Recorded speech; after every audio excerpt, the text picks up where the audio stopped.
lies over the ocean. Oh, bring back my Bonnie to me. Bring back, oh, bring back my Bonnie to me, to me. Bring back, oh, bring back my Bonnie to me. My Bonnie lies over the ocean. My Bonnie lies over the sea. My Bonnie lies over the ocean. Oh, bring back my Bonnie to me. Bring back, oh, bring back my Bonnie to me, Bring back. Hello everybody, this is Scott in the Old Curiosity Shop, and look at all of that stuff. Well, it's time for me to jump in and tell you what we have here, and this is a collection of a couple of days. Now, if you watched my last video, I took you on a thrift haul with me. I guess that was the beginning of the week. Didn't find a whole lot in the morning, but as the day went on, I started finding more and more. And then I picked up some things Saturday morning at a flea market and a couple of more things this afternoon. So everything you see here was picked up within the last 2 or 3 days, and I'm going to tell you what I found. But first, you know, I like to start my little videos off with music, and I'll tell you what, my friends, it is tough to find tunes that I won't get smacked with a copyright infringement. I wanted to start you, I knew Johnny Ray, there was no way I could play that. This is one of the 45s I picked up for free. This is really my parents' generation, but I do know these tunes. He was very... once you hear him sing, you'll never forget his voice, interesting voice. And, of course, the great Xavier Cugat and his orchestra with tango music. This one came up on Shazam. I knew Johnny Ray would come up on Shazam, so I didn't even bother with that. So I went and dug out one of my old childhood records. Now, I'm 50 years old. If you're my age, you probably remember the Peter Pan records made by the Synthetic Plastic Company of Newark, New Jersey. And we heard Bring Back My Bonnie Lies Over the Ocean by the Peter Pan Players and their orchestra. Can you imagine me holding on to this record for 50 years? Isn't that crazy? Oh well. All right, let's see what we have. Boy, I'm going to have to go through this stuff quickly. Okay, this I paid $3 for. It's a rose medallion plate. And it says on the back, made in Japan, hand-painted in Japan, porcelain, Japan porcelain. There's a ACE. ACE is the company. Decorated by Ace, decorated in Hong Kong. Anyway, that should sell. That's not going to sell for as much as I hoped it would. Maybe 10 or 15 bucks. So I might wind up just taking that to the flea market and selling it over there. Another souvenir plate. This one is from Oklahoma, and I didn't know there was a turnpike in Oklahoma. I thought Jersey and Pennsylvania were the only two states with turnpikes. But that shows you what I know about Oklahoma. And that's a 1960s souvenir plate, which would hang in somebody's kitchen or wherever they want to hang it. Let's talk about these salt and pepper shakers. Man, did I hit it big today. Woo! I don't have a whole lot of salt and pepper shakers for sale in my shop, but I do now. Let me tell you about these. The little pumpkin dudes here, I know nothing about. They're tiny. There's nothing on the bottom. And by the way, you know, sometimes people would take the corks out and replace them with plastic or rubber or whatever that is. So the little stopper in the bottom is not always an indication of age. But these little things have no marks. I don't know, but I don't often see Halloween salt and pepper shakers, so they're really tiny and really cute. They were $1. I love these right here. These were also $1 for the pair, and they are porcelain. They're not white, they're not milk glass. Now, General Electric made a set They were made of white milk glass, and they actually had silver tops for the monitor top that actually screwed on. This set is not marked. Don't know who made it. It's not missing its top. This never had a screw on top. That's the top right there, the monitor top. And these little refrigerators, of course, date to the late 20s into the early 30s. These are in excellent condition. They should actually sell for about $30 if I decide to sell them. You know I love my 1920s and 30s, so I might keep them. Let's see. This was the shock of the day. I wasn't really sure what was going on with these little dudes. They're like little sort of cabbage heads or something. Anyway, they say, is it Lefton or just made in Japan? They're just made in Japan on the bottom. And I did a quick search a little while ago under salt and pepper shakers. I found out that they are called, or she is called, Thumbelina. And she sells for about $60. Yes, I saw 2 examples of these just identical to these, and they sold for $60. I paid $1 for the pair. I would estimate these maybe bringing 40. There is a little chip on the back. Okay, so that's going to hurt it a little bit, but it is on the very, very back, and it's tiny. So if I can get 40 or 45 for them, my goodness, I paid $1. All right, let me very carefully get Thumbelina out of the way, and we'll keep going. Here are 2, hold still, Scott. Okay, here are 2 chickens, and they are Japan, okay? They're both in excellent shape. They were $1. I don't think the chickens are any big deal. Here are 2, those aren't roosters, they are turkeys. All right, we've actually got 4 turkeys. Oh, let me shift my position here. All right, so we have 4 turkeys. These 2 are a matching set. There is male turkey and female turkey. I think male turkey is called the tom, and is the female turkey the hen? I don't know. Somebody tell me. Anyway, they're marked Japan on the bottom, and they are in excellent condition. I'll let you see them. They were also, you guessed it, $1 for the pair. There aren't really a whole lot of Thanksgiving collectibles other than the turkey and occasionally the pilgrims and a Native American. That's about all you can do with Thanksgiving. Here's another set. I don't like these as much. The colors are a little funky, but again, it's probably Japan. And this is a matching pair of turkeys. $1 for the pair. I think the turkeys are probably going to sell for, I don't know, $12 per set. The best set is the Thumbelina heads over here, and then the refrigerators. And then these turkeys over here are not salt and pepper shakers, they're candle holders. So they're going to go into my shop, what is it called? Vintage Christmas and Other Holidays. So we have those. All right, we'll get those out of the way. Vintage Christmas back here. All right, let me try to hold still. This little guy was a quarter, and he says Japan. It won't focus, but he's flocked. Why is it not? Anyway, cute little reindeer, tiny, would hang on a tree. I liked him. As I said, 50 cents. Scram.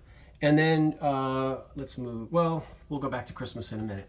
Here's Chick and here is Bunny. These aren't salt and pepper shakers. They're just figurines. Really cute. And these are, is that Lefton? Yeah. I don't know why it's not there. It's focusing. Lefton, Japan. I love these. They kind of have a matte finish. And it's not all that easy to find really neat Easter things. I don't know if they came together. They both have this really nice matte finish to them. They were $1 each.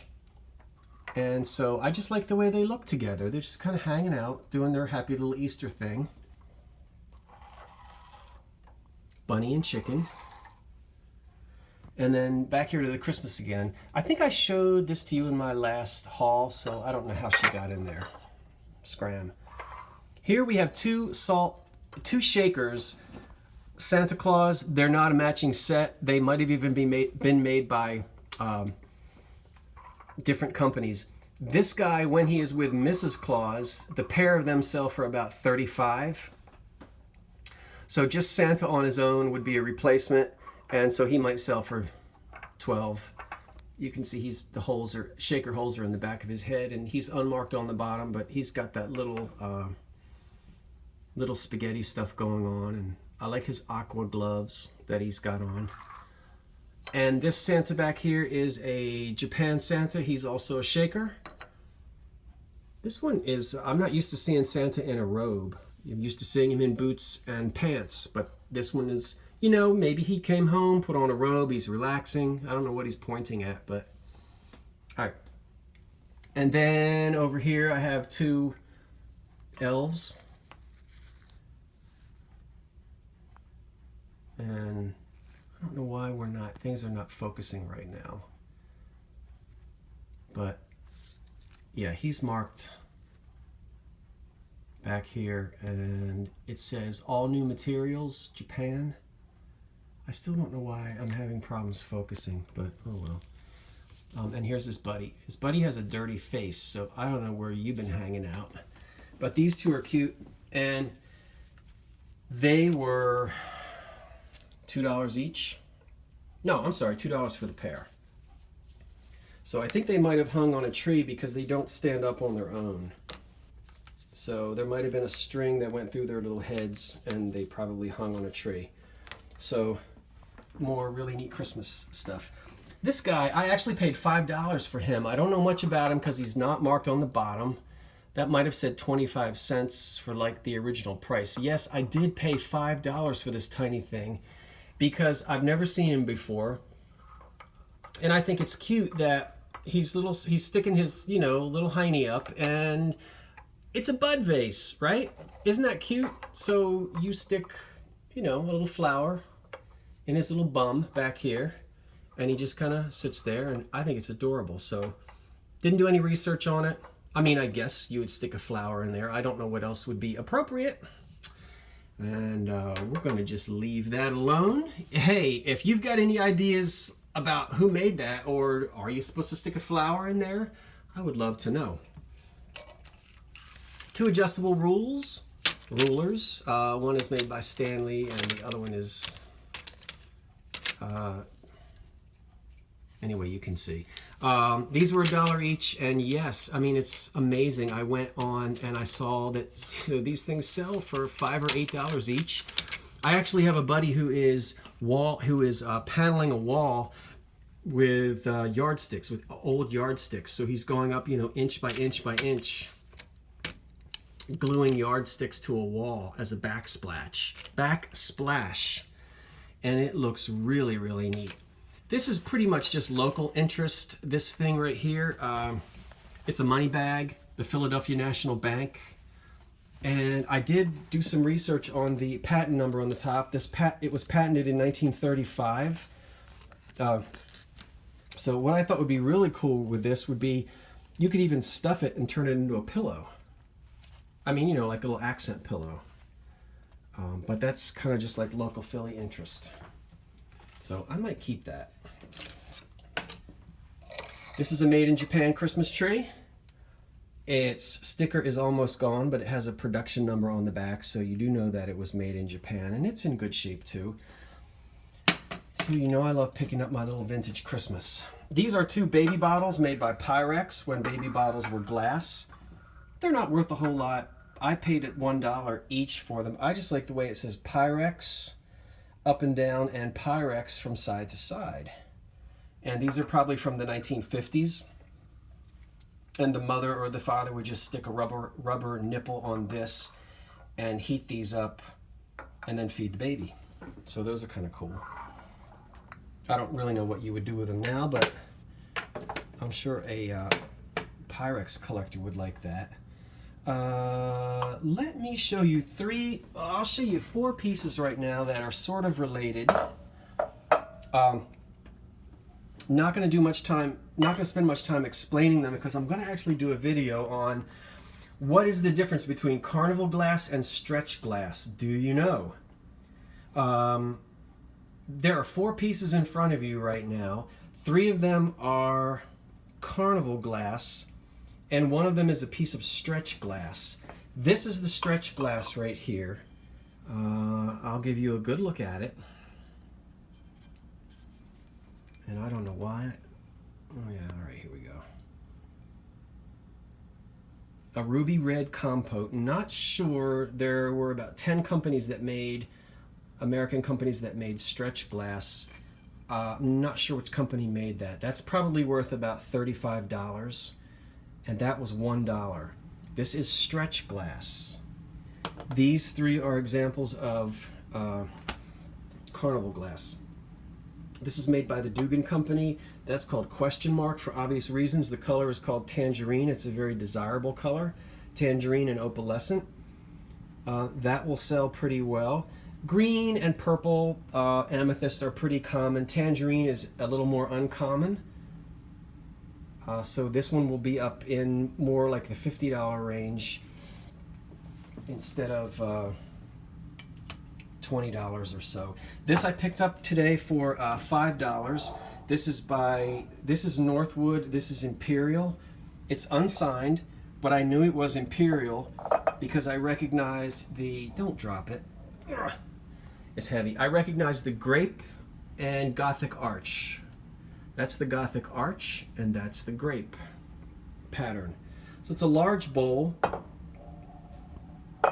Beautiful iridescence to it. And the Northwood Company, this should sell. I couldn't find any examples that sold recently, but grape and Gothic arch does sell well. They made tumblers, they made pitchers, creams and sugars, and this I'm hoping will bring at least $50. We'll see. This one is already online, and I'm auctioning this, and I'll tell you why I'm auctioning this. This is made by Northwood. No. This is made by Imperial. And this is called Hearts and Flowers. You can see the hearts and the flowers. And this is they made several ice green, ice blue. This is like the clear ice. It's iridized. It's got the iridescence to it. It's called the pie crust finish. And this one is selling online as an auction because, now let me see if I can find it. There are no chips in it, amazing, with all these little edges, but there is a hairline crack on that point right there. Let me get so that you can maybe see that. Can you, I'm just not focusing well tonight. This is making me mad. Ooh. No, I didn't break it. But anyway, there's a hairline crack right there. Can you see it right there? So when I feel it, there's no roughness to it. It's just was just dinged, and it put that little tiny hairline crack in there. Because of that, I really don't know what it's worth with that crack. I'm gonna let the Carnival glass collectors decide what they would want to pay for it. Right now it's up to about $34, which I'm excited about, because even with that little crack, which I made sure I noted that in my description and took a good picture of it, it's still kind of rare, especially in this pie crust edge.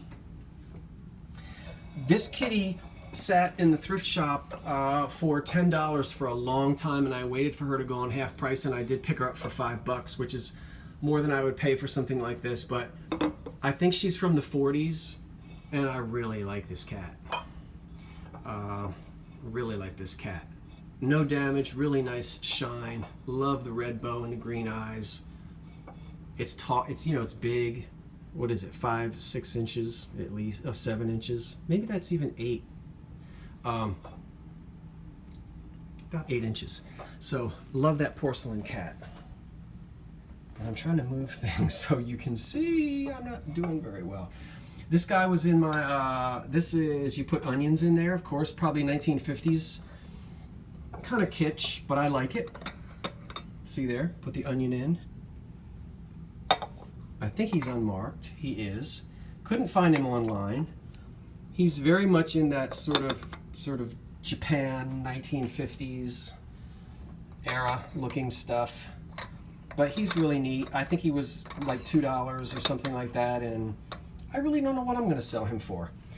Nice big green depression glass reamer in the back. Don't know who made it. Could be Hazel Atlas, could be Jeanette. A lot of companies made it. Anchor Hocking made them. You want to make sure there are no chips right here on the spout. These don't sell for a whole lot. It's heavy as it can be. It will probably glow under a black light, and that'll probably sell for about 12 bucks. The tea canister, this is with the spun aluminum, made by Chrome X. You know, I apologize because the light and the focusing tonight is just not happening. I don't know. Look at these 4 1940s kitchen canisters. No rust, no dents, no scratch. Well, there's a little alley right there, but I'm going to push that out. The graduated canisters. Difficult to find from the 40s in really good condition. These could be early 50s. You know where I found them? In the Christmas section. Somebody picked this up and said, oh, red and green, poinsettia. It's not a poinsettia. So they're not for Christmas. But that's where I found them. Yeah, I was excited to get that. All right, here's Pink Depression. There are 8 of these dishes. These are nice. These are elegant, probably made by Heisey or Cambridge or maybe Fostoria. A little higher grade of depression glass than the cheap stuff. It doesn't chip as easily. There are no utensil marks on it at all. And it was $5 for a set of 8 really nice luncheon plates. Here's more. Here are more pieces of. Let's see here. This is also American Sweetheart. That's the pattern. And it is, it's Pink Depression glass, although it might be difficult for you to tell that. And the pattern is called American Sweetheart. And I think there are 6 of those. Here is a Hazel Atlas ashtray. It is a fish. It's Art Deco. You can see where the cigarettes would go right in there. I like it really as a candy dish. So that was $1. All right, keep going. Here's a vintage flashlight, which works beautifully, even with the, see? It even had batteries in it. From the 1950s sportsman flashlight.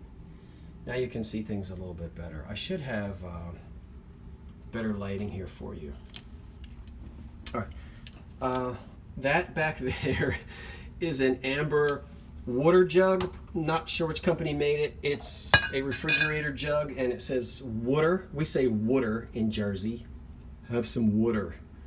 And over here it says juice. It doesn't have a lid, but it wouldn't be too difficult to find a lid that would screw onto that. Yes, I hear the cat. You asked for half a cup of coffee. And that's what you get. And it's from Chicago. With the Sears Tower. That was $1. That's kind of cool. All right, keep going. Speed it up, speed it up. Back there is that Fire King fruit. Is it called Gay Fad? I don't remember, but I think so. Anyway, it's a mixing bowl, and those are the different colored fruits on it. Nice big bowl. A celery dish from the 1950s. It's marked Cardinal on the bottom. I think is the maker of, that's who made that. Let me move something here. Okay. These could be Libby. They're not marked on the bottom. So, and I didn't do my research yet, but those are cool. With the gold on the rims and the blue snowflakes and the frosting. Frosted Tom Collins glasses. I'd really like to find a whole set of these. Really neat mid-century. Back there is a big yellow Pyrex sunflower 2.5 quart. Not 1.5 quart, but that's the big 2.5 quart. Little tiny bit of wear on the lid. That was $3. And I went digging through a box to get that. Love the fact that it has its lid. I know you can't see it very well. This is not going to be one of my best videos. There is a Crazy Daisy Pyrex butter dish. Doesn't sell for a whole lot, I found out, but it's still nice. Ooh, excuse me. This is a commercial thing. Don't strike, push. You push on it. It's from the 30s. I think that price tags were in here, and this was for a store, an early grocery store, where you would push on this and the plunger goes down and the little price tags would stick on the top of cans. I think that's what this is. All right. Here is a set of tumblers with sort of these atomic, I don't know what's going on here, but there are 5 of them, and I'll show you where they would look really neat. Now these things over here are called coasterettes. This is aluminum and this is plastic. It's red, green, blue, and orange. And there's even some spare coasters. Really cheaply made, but from the 60s. Aren't these cool though? Even though they're, you know, just cheap plastic. So you would take your big Tom Collins glass, put it down in there like that, and look at that. I mean, is that retro or what? You are going to be the hit of the party. So you can have all of this stuff once it gets listed in Scott's old curiosity shop. Hurry up, let's get through this. All right, here's a mixing glass. This one is Libby. Yeah, I know. I'll feed you in a minute. This is Libby, and it tells you how to make all the different cocktails, whiskey sour, martini, margarita, blah, blah, blah. No, it's not missing its lid. This is not a shaker. You would mix your drinks in it with a spoon. This is too small to be a shaker. So, you know, by the time you put liquid and ice in here, there wouldn't be any room to shake.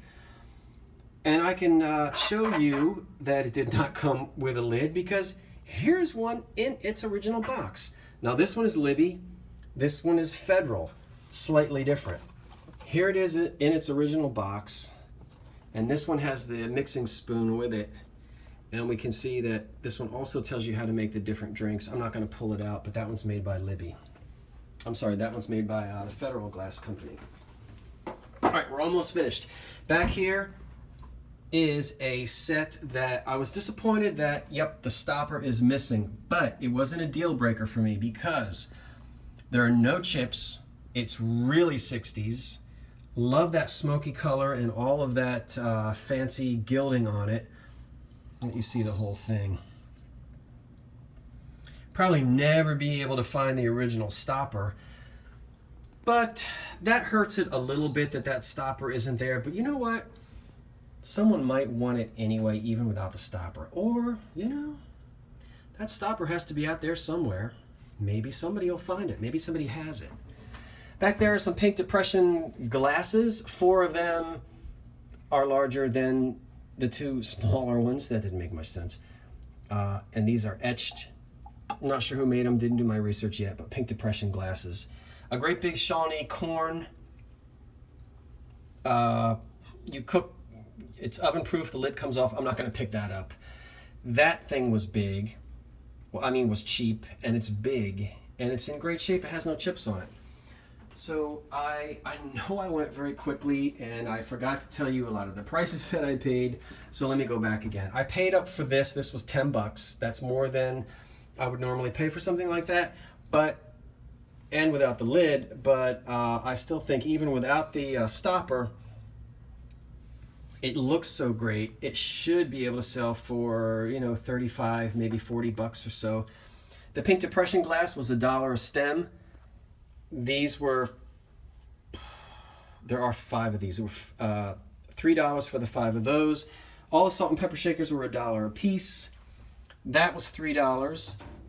The 4 tins back here were $2.99 for the 4 of them. That was $1. That was $2. That was about $2. The kitty was $5. This Carnival glass piece here was less than $5, and so yeah, I think the most expensive thing here was $10 for that carafe right there, and those little not really shot glasses, but whatever. So you can see. Okay, so I have a lot of work to do. So anyway, thank you to all my new subscribers, and for everybody who's watching, and you know, who people that are teaching me things about the stuff that I have. It's really a lot of fun. As I've said before, I really enjoy watching other thrift haul videos and seeing what sells. And I would love to know, really, do you remember any of these things? Did you grow up with any of it? Do you remember any of these things from your grandparents' house? I know I do. And that's the kind of connection that I have with all this old stuff, is just kind of the nostalgic feeling that you get by looking at it and handling it. It's not so much what it's worth, but it's more just the feeling that you get when you're able to handle these old things that are not produced anymore. The quality, the craftsmanship is gone. That's what I like about all this old stuff. So subscribe if you haven't, like if you liked, and thanks for watching. I will be doing, tomorrow night is Monday, so I'm going to be doing the Guess What Sold This Week video. I do this every Monday night. I have a surprise for you. I sold my set of Russell Wright barware glasses. I paid $5 for 13 of them, and you'll have to tune in tomorrow night to find out what they sold for. But I was real excited. Okay, it's Scott from the Old Curiosity Shop saying thanks for watching, and so long for now.